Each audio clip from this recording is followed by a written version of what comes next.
They don't tell you what it costs. Not the weight of the rifle, you get used to that.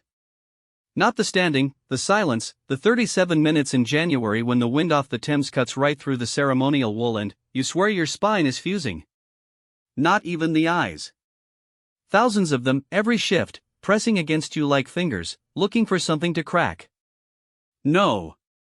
What they don't tell you is what happens when the family bleeds. Not metaphorically. Not in the way the tabloids mean when they say the royal family is bleeding and really mean ratings, and relevance, and who snubbed who at Christmas. I mean the real kind. The kind that starts quiet, a boy's face going wrong in a way no 9-year-old's face should ever go, and ends with a rifle shot that nobody at Buckingham Palace will officially confirm happened. I was there. I'm still not sure I'm supposed to say that. What I know is this: by the time the smoke cleared, and I mean that literally, not poetically, the cordite was still in the air, there were 3 versions of events circulating inside the palace. The official version. The version the senior household staff whispered in the servant corridors. And the version I watched happen with my own 2 eyes from my post at the East Gallery stairs. Only one of those versions starts with a child crying. Only one of them ends with Guard Sergeant Declan Marsh doing something that will either be called heroism or insubordination depending entirely on who ends up writing the report. This is that version. My name is Lieutenant Aldous Fenn, and I keep a log. Not because protocol requires it, protocol requires a duty log, which is different, which is sanitized, which uses words like incident and personnel action and civilian disruption when what it means is chaos and somebody's fault, and I cannot believe I'm writing this down. My personal log is the one I keep in the moleskine tucked inside my left breast pocket, the one that makes a faint rectangular bulge under my dress uniform that my supervising officer, Colonel Barrick, has noticed and chosen not to mention for 14 months. I write in it with a stub pencil. I've gone through 9 stubs. I note this because everything that follows is something I watched happen. Logged in real time, some of it. The rest reconstructed in the 4 hours after, sitting in the officer's mess with cold tea and a headache that started behind my left eye and spread until it occupied the whole continent of my skull. Begin. The day started wrong in the particular way that days inside the palace start wrong, which is to say, outwardly perfect and inwardly grinding on some gear that nobody can locate. 0800 hours. East Wing, Family Residential Corridor. I'd been assigned to the supplementary detail covering the private family quarters during a scheduled visit by members of the extended household, which is palace language for people related to the family by blood or marriage who do not appear on the formal household staff list but who move through these corridors with the confidence of people who have always moved through these corridors and always will. There were 3 such visitors that morning. I logged them at entry. Lady Elspeth Crane Morrow. 56. Daughter of Queen Camilla from her first marriage. I'd encountered her twice before, once at a summer garden function where she'd asked me to move because I was blocking her sightline to the canapes, and once during a security review where she'd told my superior that the guard's presence in the East Wing felt overbearing and, could something be done? Something had not been done. She'd not forgiven this. The other 2 were her personal assistant, a young woman whose name I did not catch and who moved like a comma, always slightly behind, slightly bent, and a man I didn't recognize, logged as guest, Crane Morrow household, clearance pre-approved. He had the kind of face that is designed to be forgotten. I noted it anyway. 9 stubs of pencil have taught me to note faces designed to be forgotten. By 0900, the family corridor had settled into its morning rhythm. Staff moved in the practiced silence of people who have learned that noise in this place costs something. Doors opened and closed. Breakfast trays came and went. Guard Sergeant Declan Marsh took his position at the far end of the corridor, Waterloo Post, we called it, though that wasn't its official designation, and I took mine at the East Gallery stairs. Marsh was is. Present tense. He's still breathing, whatever else happened. Marsh was one of those men whose stillness is a kind of argument. 6'2", ceremonial scarlet, the bearskin hat that always looked slightly too large on most guards and looked, on Marsh, like the hat had finally found its correct owner. 12 years in. 2 tours, before the palace posting. A face that had been broken and reset somewhere around the nose and now sat on his skull at a slight geographical disagreement with itself. He wasn't a talker. His log entries, when I cross-referenced them later, averaged 11 words per incident. I trusted him the way you trust load-bearing walls. You don't think about them. They simply hold. Prince George appeared at the top of the East Gallery stairs. 9 years old. Home from school for a half-term break I'd been briefed on but not given the emotional dimensions of. He was still in his school jumper, navy, slight pull at the left elbow, and he was carrying a book, which he'd apparently been reading in the window seat at the end of the family library. He looked like a boy who had wandered out of one world and into another and hadn't yet clocked the difference. He saw me. Gave me the small nod that royal children learn young, not regally yet, just practiced, a greeting that acknowledges without committing. I returned it. He started down the stairs. He was on the 4th step when he heard them. I didn't hear it at first. I was logging. But I watched his face, and his face was the instrument that told me something had changed in the atmospheric pressure of the corridor. He stopped. His book, I noted it later, a battered paperback on the history of RAF squadrons, dog-eared to page 114, came up slightly, as if he were considering using it as a shield. Then, I heard it. Lady Cranemorrow's voice carries in the way that certain instruments carry, not by being loud, exactly, but by occupying a frequency that cuts through walls and good manners and the practiced deafness of palace staff. She was in the private sitting room, 2 doors left of the corridor's midpoint. The door was not fully closed. What she was saying was, it doesn't matter precisely what she was saying. What matters is the register of it. The particular certainty. The way some people speak about other people when they're absolutely sure those people cannot hear them and are equally sure that even if they could, their discomfort would count for less than the speaker's right to speak. She was talking about his mother. About what his mother had and hadn't done. About what his mother was and wasn't.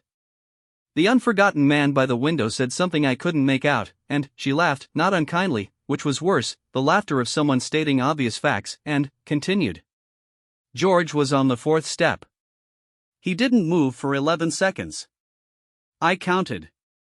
Wrote it down, 11 seconds. Then, his face did the thing. The thing that no 9-year-old's face should do. The collapse that starts at the eyes and moves inward rather than outward, as if something behind the face is pulling it back from the world. Not crying yet. Before crying. The step before the step. He sat down on the 4th stair. Just sat. Book in his lap. Spine very straight in the way that children hold themselves straight when they are fighting something that hasn't been named yet. I was 20 feet away. My job, my official, documented, protocol-defined job, was the staircase. Perimeter. Ingress and egress monitoring. My job was emphatically not to intervene in family dynamics, household interactions, emotional situations of any stripe, as per the standing brief I'd been handed my first week, which used the phrase maintain professional distance from family personal matters 4 times in 2 pages, as if 4 repetitions would finally make it feel possible. I wrote, HRH Prince George, seated, East Gallery stairs, step 4. 0924, I wrote, do not interfere. I wrote it because I needed to be told. At the far end of the corridor, Marsh had not moved. Waterloo Post. Rifle at his side. Eyes forward, the ceremonial blankness that guards develop over years until it becomes genuine and, then, in the very best of them, becomes something else, a deliberate choice made moment to moment rather than a habit. A kind of sustained act. But, his head had turned. 2 degrees. Maybe 3. That was all. Just enough to see the 4th stair. I saw him see it. 11 words per incident. I would have given a great deal to know what his 11 words were at that moment. Whether they were tactical. Whether they were something else entirely. The door to the sitting room was still open. Lady Cranemorrow had moved on to a second subject, lighter in tone, something about a garden in Wiltshire. The unforgotten man was laughing again. George had not moved from the 4th stair. His shoulders, though, they'd changed. Dropped by approximately the distance it takes for a 9-year-old to understand that the world is larger and less careful than it looked from the window seat of the family library. The book was still in his lap. Page 114. I pressed the pencil stub to the moleskine and did not write anything for 40 seconds. Then, I wrote the only honest thing I had: this is going to become a situation. I was, as it turned out, considerably underselling it. There is a document, 14 pages, laminated, updated annually, that defines the parameters of conduct for the household division guards on residential detail. I have read it 8 times. I can reproduce most of it from memory. Page 7 is the one that matters here, specifically the subclause under interaction with family members, minor, which states, in language so precise it has clearly been written in response to a specific previous incident that nobody will discuss, that a guard on active post shall not initiate verbal or physical contact with a minor member of the family household unless said contact is required for immediate physical safety intervention. That subclause is why I didn't go to the 4th stair. I want to be clear about this. I want the log to be clear. I did not go because the protocol was correct, and I am a man who follows correct protocols. Not because I am a coward. Not because the sound of that voice coming through that door, still going, still that light particular certainty, moved on now to something about Prince William's schedule and whether it reflected well, not because that sound had fixed me in place the way certain sounds do when they're doing damage in your presence and you're standing in your official capacity and your official capacity has nothing to say about it. I stayed at my post. Marsh did not. Here is what the official report says he did. Guard Sergeant Declan Marsh departed Waterloo Post at 0926 without authorization and approached the East Gallery staircase, where he engaged in a brief interaction with a minor member of the household. Here is what I watched. Marsh walked the length of the corridor the way he did everything, without hurry, without visible decision, as if the walk had always been scheduled and he was simply arriving on time. 14 steps. The bearskin hat perfectly level. The rifle, ceremonial, at his side. He stopped at the foot of the East Gallery stairs and stood there, not looking at George, but present in a way that rearranged the geometry of the space. The boy who had been alone on the 4th stair was now, without anything being said, no longer alone. A full minute passed. I know because I logged it, 0926 to 0927. Marsh at stair base. No verbal contact. The voice from the sitting room was still audible.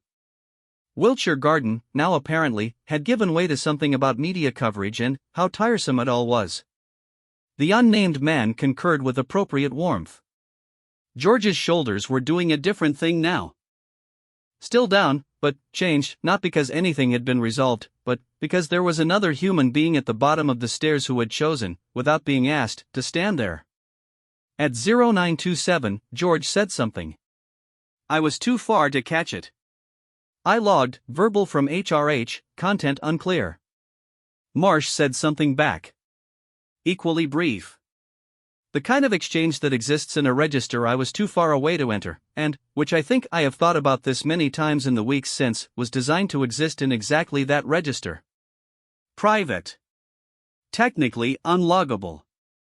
The exact distance from my post, deliberate. George looked down at the book in his lap. Page 114.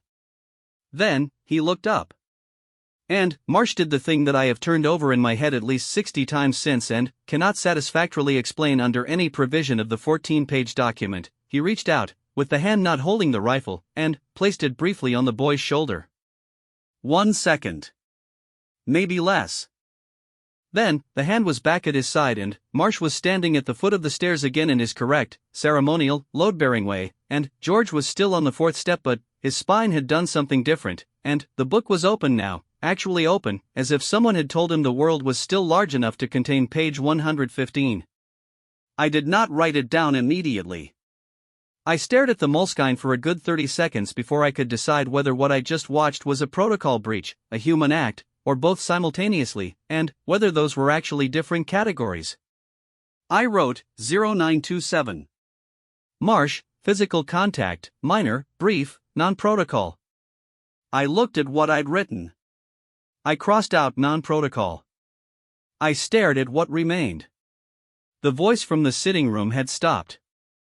I became aware of this only in its absence, the way a sound you've stopped hearing suddenly announces itself by ending. The door opened. Lady Crane Morrow emerged into the corridor with the unhurried air of a person who has completed her business and is satisfied with the completion of it. She saw Marsh first. He had resumed his position at the foot of the stairs, perfectly still, rifle at side, bearskin hat at the correct angle. She passed him without acknowledgement, which is the normal mode of passage. The unnamed man followed. The assistant-shaped woman followed the unnamed man. Then, Crane Morrow's gaze traveled up the stairs and found George. Something moved through her expression, quickly, controlled, and was filed away before it could become a thing she'd have to account for. She said his name. Pleasantly.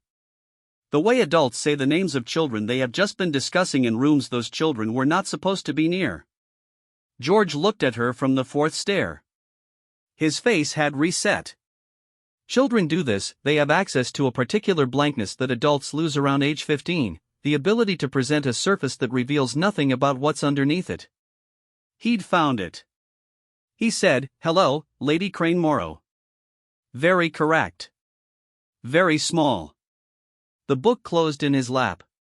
She said something about being sure to pass on her regards. She walked on. The corridor resumed its palace rhythm. I watched her go. I watched George watch her go. At the base of the stairs, Marsh had not moved. But his chin had dropped, very slightly, 2 degrees, same as before, and he was looking at something on the floor that was not interesting and, both of us knew it. At 0934, Colonel Barrick appeared at the far end of the East Gallery corridor.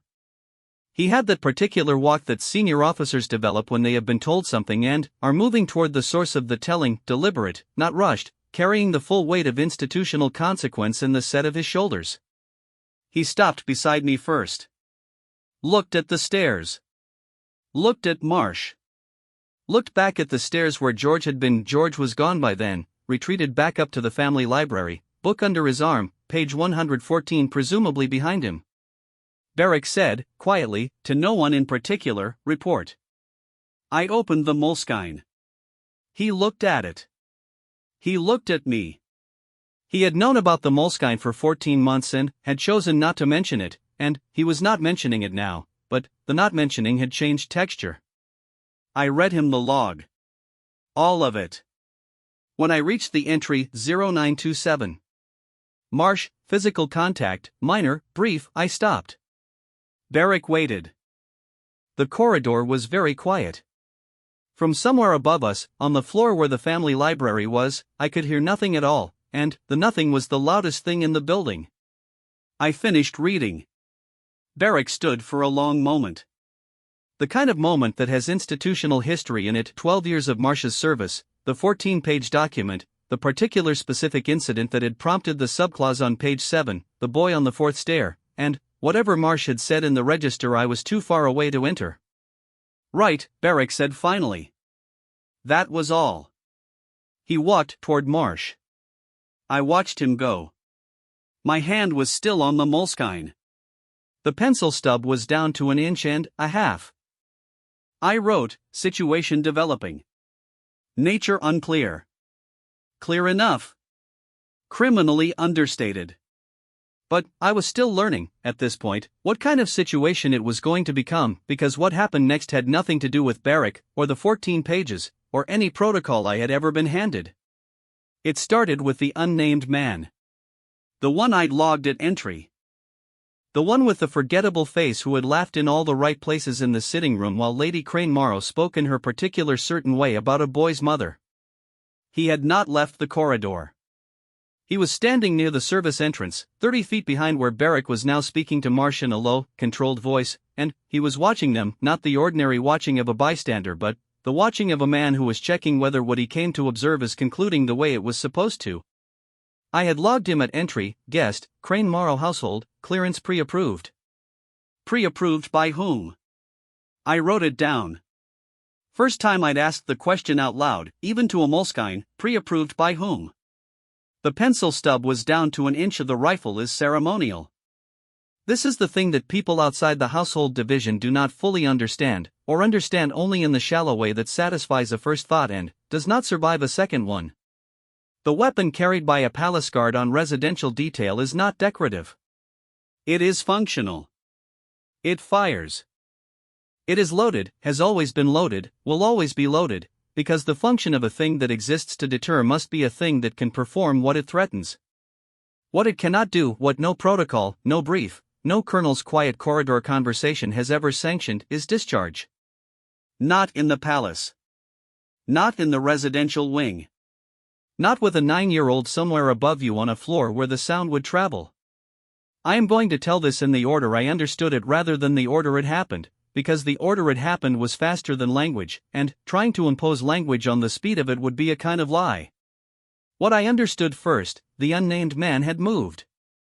Not toward Barrack. Not toward Marsh. Toward the service corridor that runs behind the East Gallery, a passage I knew from the building schematic, narrow, used by household staff for linen and meal trolleys, opening at the far end into the private garden that sits against the south face of the palace. The garden that is not on the public map. The garden where, twice a week, members of the family take private air. It was not a meal trolley day. What I understood second, I had been watching Barrack dress down Marsh for 4 minutes and 40 seconds, and during those 4 minutes and 40 seconds my eyes had not been on the unnamed man at the service entrance, and the unnamed man was no longer at the service entrance. Third, my radio crackled. 3 short. The pattern that means security contact, not drill. Fourth, Marsh, mid-sentence with Barrack, turned his head and looked directly at the service entrance. Not at me. Not at Barrack. At the entrance. With the particular look of a man who has been attending to 2 things simultaneously for the entire length of the conversation and has just had the second thing demand full attention. He said, "Sir." 1 word. To Barrack. In a tone that was not a tone I had heard from Marsh before, not deferential, not insubordinate, something that preceded both of those categories, something direct and, stripped of ceremony, the register of a man who has done the calculation and arrived at a number he needs his superior to also have. Barrack said, "Stand down, Sergeant." Marsh said, "Sir, the service corridor." A half second. Barrack's face did something I logged in, later crossed out and then rewrote because I couldn't make it precise enough, a kind of delayed recognition, the expression of a man who has been inside the institutional response and is arriving, 3 beats late, at what the situation actually is. He turned. The service corridor door was open. It should have been closed. It had been open, I realized, since the unnamed man had passed through it, and I had been watching Barrack and Marsh and had not logged it, and the pencil stub was in my hand and I had not logged it. I wrote it now, 0951. Service corridor door, open, unmonitored. Unknown duration. Then, my radio crackled again. Not 3 short. 1 long, broken, the pattern we don't drill for, the one that exists on the sheet as a theoretical, the one that corresponds to armed contact, confirmed. I am not going to describe what happened in the service corridor in detail. Partly because I was not in the service corridor. Partly because the official incident report covers the physical sequence in language that is accurate in fact and evacuated of everything that made it what it was. What I can tell you is what I heard from my post at the East Gallery stairs. A voice, the unnamed man's, I believe, though I cannot confirm this, raised to a volume that service corridors are not built to contain, so it came through the walls somewhat muffled and somewhat not, the way a sound does when a space is fighting it. Then, running. The flat percussion of boots on the narrow passage floor. Then, Marsh's voice, which carries in a completely different way from Lady Cranemorrow's, which carries in the way of a thing that was built to cross open ground and reach ears that needed to hear it across noise and distance and weather. He said, "Down. Now. Down." Silence. 3 seconds of it. Long enough that I had written the 3 seconds in the Moleskine before the next thing happened. Then, the shot. Ceremonial rifles, when they fire in enclosed stone corridors, do not sound like the range. They sound larger than themselves. The sound is not a crack, it is a percussive event, a concussive thing that does not locate itself in the air but in the chest, in the back teeth. It was one shot. 1. I was at the East Gallery stairs. My hand was on the banister. I was not aware of having moved to the banister. I had moved to the banister. From above, from the floor where the family library was, from the room where I had last mentally placed a 9-year-old boy with a dog-eared book on RAF squadrons, came a sound that was not a scream and not a cry but something more preliminary than either. The sound a person makes when the world has just done something the body registered before the mind did. I looked up the stairs. I looked back at the service corridor. I made a decision that is not in the 14-page document under any subclause. I went up the stairs. George was in the doorway of the family library. School jumper, navy, left elbow pull. The book was not in his hands. He had, I think, dropped it at the sound, or set it down with a 9-year-old's deliberateness in a moment that required deliberateness, I couldn't tell which. His face was the same face from the fourth stair, the one doing the inward collapse, but, faster now, accelerated. I said, and I want to log this precisely, because it is the only unregimented sentence I spoke in my official capacity that entire morning, it's all right. You're all right. Stay here. He looked at me. For a moment he was just a boy in a doorway, and I was just a man in a uniform, and neither of us had our protocols on. Then, he said, is someone hurt? 9 years old. I said, I don't know yet. Which was the truth? Which was, I would discover shortly, not the complete truth, because nobody in the service corridor had been hurt, or not in the way the question meant. The unnamed man had been stopped. The single shot had been a warning, technically speaking, legally speaking, officially speaking, fired into the floor of the service corridor at an angle that ensured no ricochet and maximum psychological effect, because Marsh had fired on the range at qualifying every year for 12 years and knew exactly what a warning looked like and what it meant. The unnamed man, it turned out, had not been what his clearance papers said he was. What he was, what he had come to the palace to do, what he had come through the service corridor to access is detailed in a document I have not been shown and will not be shown. What I was shown, 3 days later, was a revised duty brief. Page 7 had a new subclause. Marsh was suspended pending review.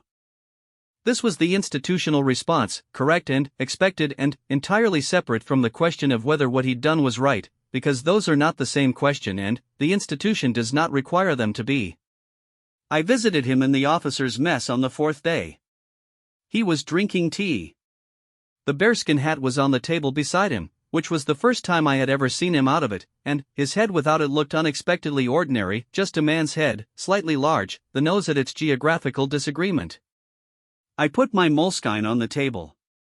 He looked at it.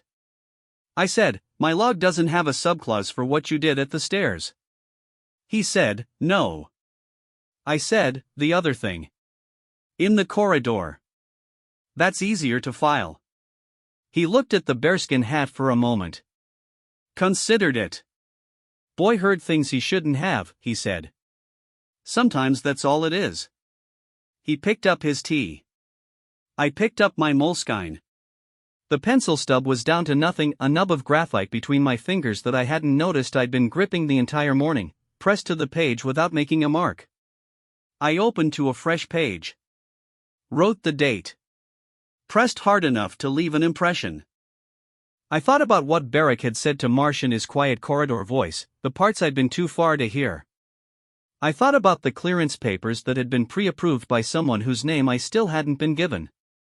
I thought about the unnamed man sitting somewhere in a room I'd never be shown, and the question of who had sent him, and whether the garden behind the south face of the palace had been the destination or just the route. I thought about a boy in a doorway asking is someone hurt with the particular directness of someone who has already learned that the answer to that question is not always simple. I wrote one line at the top of the fresh page. This was not the first time someone used that clearance. Pressed the nub flat. Started looking for a new pencil.